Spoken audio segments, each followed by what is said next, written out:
தமிழ்நாட்டு அரசியலிலேயே இந்திய அரசியலிலேயே எல்லாரையும் வாய் புழக்க வைத்திருக்கின்ற நாம் தமிழர் கட்சியினுடைய திருச்சி மாநாடு. அந்த மாநாடு மிக பெரும் வெற்றியாகவே கருதப்படுகின்றது. இந்திய அளவிலே பேசப்பட்டு கொண்டிருக்கின்ற இந்த வெற்றி மாநாட்டில் நாம் தமிழர் கட்சியினர் சாதித்து காட்டிய அந்த சாதனையும் ஈழத்தமிழர்களுக்கு இந்த திருச்சி மாநாட்டின் மூலம் எடுத்துரைக்கும் கருத்தும் என்ன என்றுதான் நாங்கள் இந்த வீடியோவில் பார்க்க போகிறோம் முழுக்க. ஆமாம் நண்பர்களே, அனைவருக்கும் வணக்கம். மீண்டும் தமிழன் மண்ணினூடாக உங்களை சந்திப்பதில் பெரும் மகிழ்ச்சி. ஆமாம், சென்ற சனிக்கிழமை திருச்சியிலே நாம் தமிழர் கட்சியினுடைய ஏற்பாட்டிலே நாம் தமிழர் கட்சியினர் செய்து முடித்திருக்கின்ற மிக பெரிய ஒரு மாநாடு. ஏறத்தாழ 15 ஆண்டுகளுக்கு முதல் ஈழத்திலே தமிழ் இனத்தினை இலங்கை மற்றும் உலக நாடுகள் சேர்ந்து படுகொலை செய்த இனத்தின் அழுகுரல்களிலிருந்தும் அந்த இரத்தங்களிலிருந்தும் தமிழ்நாட்டிலே தனியொருவராக நின்று இனத்துக்கு நடந்த இனப்படுகொலையும் சிறைக்கு பல தடவை சென்று கூட அதிலிருந்து தான் விலகி செல்லாமல் உண்மையிலே ஒரு மனிதன் நின்று, சீமான் என்ற தனி மனிதன் நின்று இனத்துக்காக குரல் கொடுத்து கூட்டங்களை கூட்டி பல ஒரு சிலருடன் துவங்கிய இந்த நாம் தமிழர் என்பதும் கட்சி இன்றைக்கு பல லட்சம் திருச்சி மாநாடு ஒன்றை ஏற்படுத்தி வெற்றிகரமாக உண்மையிலே ஏன் உலகத் தமிழர்களே வியக்கும் வகையிலே இந்த மாநாடு அமைந்திருக்கிறது தான் சொல்ல வேண்டும். அந்தளத்துக்கே உலகத் தமிழர்கள் எதிர்பார்த்திருக்காத அளவுக்கு இந்த மாநாடு மிக வெற்றியாகவே இருந்திருக்கின்றது. இந்த வெற்றியானது வரும் இந்த வருடம் நடைபெற இருக்கின்ற அந்த தமிழ்நாட்டு நாடாளுமன்ற தேர்தலில் எந்த அளவுக்கு ஆசனங்களை பெற்று அவர்கள் நாடாளுமன்றத்துக்குள் செல்கின்றார்கள் என்பதிலேயே உண்மையிலே தமிழ் மக்களுடைய, அதாவது உலகத் தமிழர்களுடைய ஒரு மொழியை, இனத்தை நேசிக்கின்ற, இயற்கையை நேசிக்கின்ற, நமது தேசிய தலைவரை நேசிக்கின்ற ஒவ்வொரு மனிதர்களுக்கும் கிடைக்கின்ற அது ஒரு நல்லொரு காலம் என்று தான் அதை கருத வேண்டும். அந்த வகையில் வரும் தேர்தலுக்காக அவர்கள் வெற்றியை நடை போட்டு நாடாளுமன்றத்துக்குள்ளே செல்ல வேண்டும் என்று உலகத் தமிழர்கள் பலர் விரும்புகின்றார்கள். அந்த வகையில் திருச்சி மாநாட்டிலே இருந்து ஈழத்தமிழர்கள் கற்க வேண்டியவை என்ன? ஈழத்தமிழர்கள் இந்த 15 ஆண்டுகளில், அதாவது முள்ளி வாய்க்காலிலே நடந்த இனப்படுகொலையுடன் ஈழத்தமிழர்கள் இந்த 15 ஆண்டுகளில் செய்து கொண்டது என்ன என்பதை ஒவ்வொரு ஈழத்தமிழர்களும் நாங்கள் கேள்வி கேட்க வேண்டும்.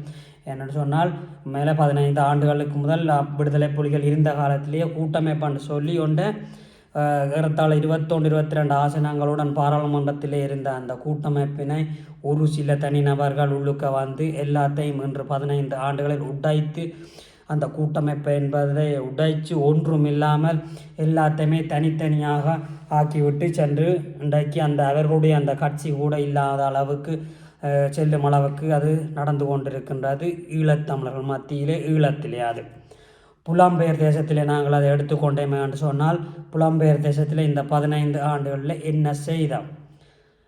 நாங்கள் ஆர்ப்பாட்டங்களையும் வெறுமெனவே மன்னிக்கவனம் சொல்லுவதற்கு வெறுமெனவே நாங்கள் நினைவு நாட்களை, மாவீரர் நாட்களாக இருந்தலாம், நமது போராளிகள், நமது தளபதிகளுடைய நினைவு நாட்களாக இருக்கலாம், எந்த நினைவு நாட்களாக, ஆனால் அதை மட்டுமே நாங்கள் மிக பெரும் அளவிலே செய்து கொண்டிருப்பதை ஏற்றுக்கொள்ள முடியாது. நாங்கள் ஒருவனும் இதில் தவறல்ல. முக்கியமாக எமது இனத்துக்காக, எமக்காக உயிர் நீத்த எமது மாவீரர்களும், எமது போராளிகள், எமது தலைமைகள், எமக்காக இனத்துக்காக தங்களது உயிர்கள் கொடுத்தவர்கள் உன்னதமான அந்த உயிர்களை நாங்கள் மதிக்க வேண்டும், அவர்கள் வணங்க வேண்டும், அவர்களுக்கு நினைவு நாள் செய்ய வேண்டும். அது மிக மிக முக்கியமானது. ஆனால் அதை மட்டுமே நாங்கள் செய்து கொண்டிருப்பது சரியா என்பது மிகப்பெரிய கேள்வியாகவே இருக்கின்றது. ஏனென்று சொன்னால், இந்த 15 ஆண்டுகளில் நாங்கள் இதை நோக்கி நகர்ந்திருக்கின்றோம் என்று நாங்கள் அதை பார்க்க வேணும். நாங்கள் இதை நோக்கி நகர்ந்திருக்கின்றோமா இல்லையா என்று உங்களுக்கு தான் தெரியும். நாங்கள் இந்த 15 ஆண்டுகளில் என்ன செய்திருக்கின்றோம்? இன்றைக்கு லண்டனில் எடுத்துக்கொண்டோம்னு சொன்னால், உலகத்தமிழர் பேரவைன்னு சொல்லி குளோபல் தமிழ் ஃபோரம் என்று சொல்லப்படுகின்ற, அங்கேயும் ஒரு என்று சொல்லப்படுகின்ற ஒரு தானும், கனடா தமிழர் காங்கிரஸ் என்று சொல்லப்படுகின்ற கனடாவிலே ஒரு கட்சியினரும் ஈழத்திலே இருக்கின்ற சுமந்திரன் என்ற அந்த நரியும் சேர்ந்து இந்திய இலங்கை அரசாங்கத்தினுடைய கூலி ஆட்களாக தமிழ் மக்களுடைய பிரதிநிதிகளாகவே தமிழர்களால் ஏற்றுக்கொள்ளப்படாத இவர்கள், தெரிவு செய்யப்படாத இவர்கள் தமிழ் மக்களுடைய பிரதிநிதிகள் தாங்கள் தான் என்று கூறி உலக அரங்கிலே தாங்கள் தமிழ் மக்களுடைய விதிகளை அங்கு தீர்மானிக்கின்ற அளவிற்கு அவருடைய செயற்பாடுகள் தமிழ் மக்களுக்கு இனத்துக்கு எதிரான செயற்பாடுகளாகவே உலக அரங்கிலே அமைந்திருக்கின்றதை பல சந்தர்ப்பங்களிலே நாங்கள் பார்த்திருக்கின்றோம்.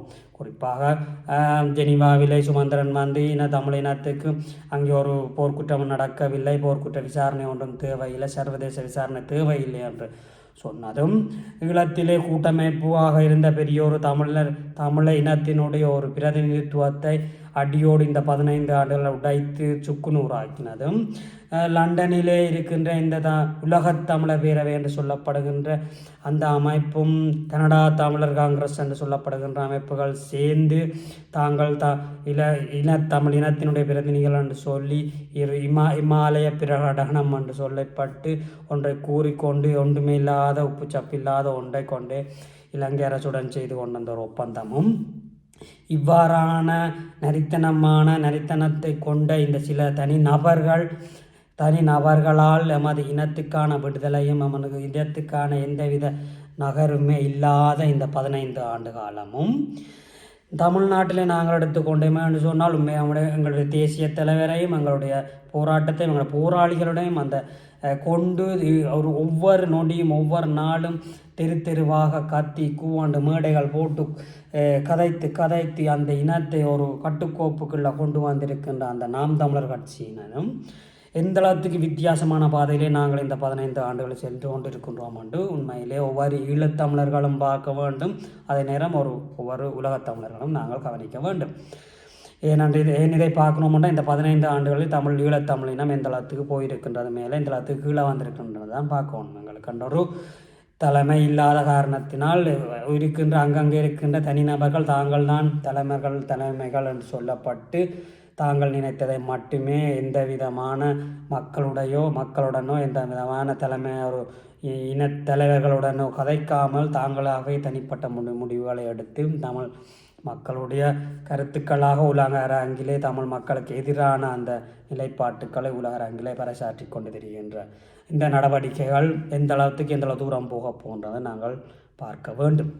உண்மையிலே நாம் தமிழர் கட்சியானது திருச்சியிலே மிகப்பெரிய எழுச்சியிலே அந்த கூட்டத்திலே நாங்கள் பார்க்கின்றோம். நம்ம தேசிய தலைவரை எந்த அளவுக்கு கொண்டு சென்று அதற்கு பின்னால் நம்ம தேசிய தலைவருக்கு பின்னால் உண்மையிலே சென்று கொண்டிருக்கின்ற அந்த இளைஞர் படையை பார்க்கும்போது உண்மையிலே மெய் சிலிக்கின்றது. ஏனென்று சொன்னால் இன்று ஈழத்திலே சமுதாயத்தை கூடுதலாக பார்க்குறோம்னு சொன்னால் கஞ்சா கூடு போதைக்குள்ளே கிடக்கிறதைத்தான் கூடுதலாக நாங்கள் பார்க்குறோம். உண்மையிலே இது எந்த அளவுக்கு எங்களோட இன விடுதலையை பாதிக்க போது, எந்த அளவுக்கு வளர்க்க போதுன்று நாங்கள் ஒவ்வொரு தினம் சிந்திக்க வேண்டிய காலம் இது. அந்த வகையில் உண்மையிலே நாம் தமிழர் கட்சி இந்த ஆண்டு நடக்கின்ற அந்த நாடாளுமன்ற தேர்தலில் மிகப்பெரிய வெற்றியை பெற்று நாடாளுமன்றத்துக்குள்ளே சென்றால் ஈழத்தமிழர்களுக்கு ஏதாவது ஒரு சிறு ஆதரவும் ஒரு பாதையும் ஏதாவது ஒரு பாதைகள் துறக்கும் என்று இந்த வருடம் இல்லாட்டின் அடுத்தடுத்த தேர்தல்களிலே அவர்கள் கூடுதலான ஆசனங்களை பெற்று போகும்போது ஈழத்தமிழர்களுக்கு ஏதாவது ஒரு இனப்படுகொலைக்கான அல்லது போர்க்குற்றத்துக்காக அல்லது சர்வதேச அரங்கிலே ஏதாவது ஒன்றை அவர்கள் நகர்த்தக்கூடிய ஒரு சந்தர்ப்பம் கிடைக்கும் என்று நாங்கள் நம்புகின்றோம்.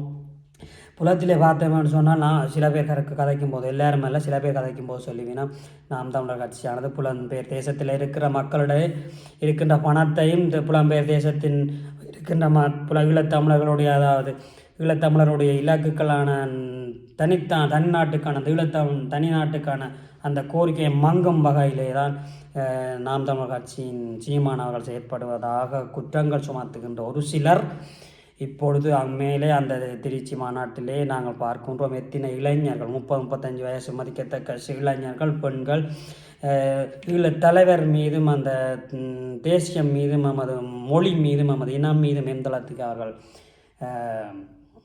பற்றும் நம்பிக்கையும் வைத்து செய்து சென்று கொண்டிருக்கின்றார்கள் என்று அந்த இளம் சமுதாயம் எங்களுக்கு உரைத்து கொண்டிருக்கின்றதை நாங்கள் பார்க்கக்கூடியதாக. ஆமாம், மக்கள் பிரபாகரனை தீவிரவாதி சொன்னாங்க நாக்கு அழுகி போகும். இனிமேல் அவன் பிரபாகரன் தலைவரை எவனாவது தீவிரவாதி சொன்னாங்க, இங்க இருக்க லட்சக்கணக்கான படம் அவன் அடிச்சு ஒழுகும். அது தாவேக்கா தறிக்கை சொல்றாங்க, இது பிரபாகரன் வந்து நீங்க தூக்கிட்டு வரீங்கன்னு சொல்றாங்க.